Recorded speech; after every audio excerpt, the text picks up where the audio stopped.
સુરતના ભાટેના પંચશીલ નગરમાં 500 મીટરના એરિયામાં 4 વોકી ટોકી અને 25 સીસીટીવી કેમેરા રાખીને રોજનું 1.5 લાખનું એમડી વેચાણ કરતા ડ્રગ્સ માફિયાને સ્પેશિયલ ઓપરેશન ગ્રુપના પીઆઈ એપી ચૌધરી અને તેમના સ્ટાફે બાતમીના આધારે પકડી પાડ્યા છે.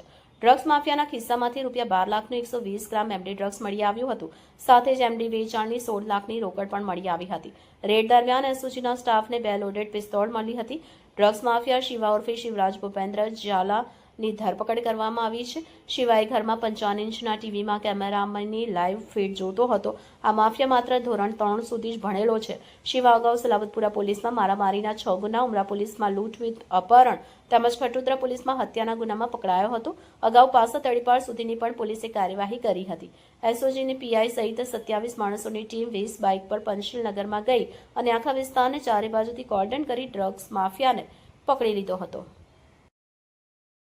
એસઓજીને એક બાતમી હતી કે પંચશીલ નગર ઝુંપડપટ્ટીમાં શિવરાજ ઉર્ફે શિવો દરબાર કરીને જે વ્યક્તિ છે, જે અગાઉ પણ ઘણા બધા ગુનાઓમાં પકડાયેલો છે અને વોન્ટેડ પણ છે. એ વ્યક્તિ છે ડ્રગ્સનો ધંધો કરે છે. તો એસઓજી એના ઘણા બધા સમયથી એની વોચમાં હતી અને એને એ માણસ એવો છે કે એણે ટોટલ પંચશીલ નગરની અંદર 24 સીસીટીવી કેમેરા નખાવેલા, હાઈ ડેફિનેશનવાળા અને નાઇટ વિઝનવાળા, અને એનાથી એ પોલીસ ઉપર વોચ રાખતો હતો. અને ચારેક એને એના જે ફોલ્ડરિયા પણ રાખેલા કે જે વ્યક્તિઓ વોકી ટોકી સાથે સજ્જ રહેતા અને આને માહિતી આપતા હતા. એસઓજીએ એક સાથે 20 બાઇક અલગ અલગ દિશાઓમાંથી એન્ટર કરી અને એના ઘરને કોર્ડન કરી અને એને ઝડપી પાડ્યો છે. અને ટોટલ એની પાસેથી 118 ગ્રામ જેવું એમડી અને 2 લોડેડ તમંચા પિસ્ટલ જે છે એ ઝડપી પાડેલ છે.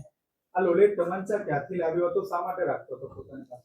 આ જે લોડેડ તમંચા જે છે એ મુંબઈથી લાવેલો હતો અને પોતે ઘણા બધા ગુનાઓની અંદર ગુનાઓ કર્યા છે અને એક ધાડના ગુનામાં ઉમરામાં વોન્ટેડ છે. એટલે એને ડર લાગતો હતો, એટલે પોતાના સ્વ બચાવ માટે અને એને એવું લાગતું હતું કે પોતાને કોઈની સાથે ઝઘડો થાય તો પોતે બચી શકે એના માટે રાખતો હતો. સર, ઘરમાં કઈ રીતે આખો ઓપરેટ કરતો હતો? કેટલા પંટરિયા હતા? કઈ રીતે વોકી ટોકીની વાત કરતો હતો? એની પાસે ટોટલ 4 વોકી ટોકી કબજે કરવામાં આવ્યો છે, જે એને એમેઝોન ઉપરથી ઓનલાઈન 6-1 મહિના પહેલા મંગાવ્યા હતા. અને એ એવી રીતે ઓપરેટ કરતો હતો કે 55 ઇંચનું જે ટીવી છે એની અંદર આ 24/24 જે સીસીટીવી છે એને ફૂટેજ લાઈવ જોવા મળતી હતી ને ત્યાં બેસી રહેતો હતો અને સંપૂર્ણ જે છે કોઈ પણની મુવમેન્ટ થાય એના ઉપર એ નિયંત્રણ રાખતો હતો. અને એને કંઈ પણ શંકાસ્પદ જણાય તો જે માલ છે એ સગે વગે કરી દેતો હતો. અને એ જે માલ છે એને કપડા એવું એનો કોડવર્ડ આપેલો, એટલે કપડા કોઈ લેવા આવે એટલે એનો મતલબ કે ડ્રગ્સ લેવા આવે છે. અને જો પોલીસની મૂવમેન્ટ થાય તો એને કાટી કરીને કોડવર્ડ આપેલો કે કાટી કી મૂવમેન્ટ હે. સર, જે ઘર હતું તે પણ ભાગી શકાય એ રીતનું બાંધેલું હતું, એને તો શું કહેશો? જે ઘર છે એ પણ પાક્કું બાંધેલું છે અને અમે એના પણ પુરાવો લઈ રહ્યા છીએ અને એમાં જો કંઈ પણ ગેરકાયદેસર છે તો એને પણ અમે નેસ્ત નાબૂદ કરીશું. આ ડ્રગ્સ ક્યાંથી લાવ્યો હતો? કોની પાસેથી લાવવામાં આવ્યો હતો? રોજ રોજ કઈ રીતે આપતો હતો? આ ડ્રગ્સ જે છે વિનોદ વર્મા કરીને મુંબઈનો છે, એની પાસેથી એ લાવેલો. અને મોહસિન છત્રી કે જેને પણ અમે ધરપકડ કરેલ છે એને આપતો હતો. અને બીજો એક ઇમરાન ગડ્ડી છે કે જે વોન્ટેડ છે. અત્યારે જે પૂછપરછ કરી એમાં મોટો જે માલ છે આને આપતો હતો. સર, પ્રોફાઇલ શું છે આરોપીની? કેટલો ભણ્યો છે? કઈ રીતે આખી ટેકનોલોજી ઉભી કરી?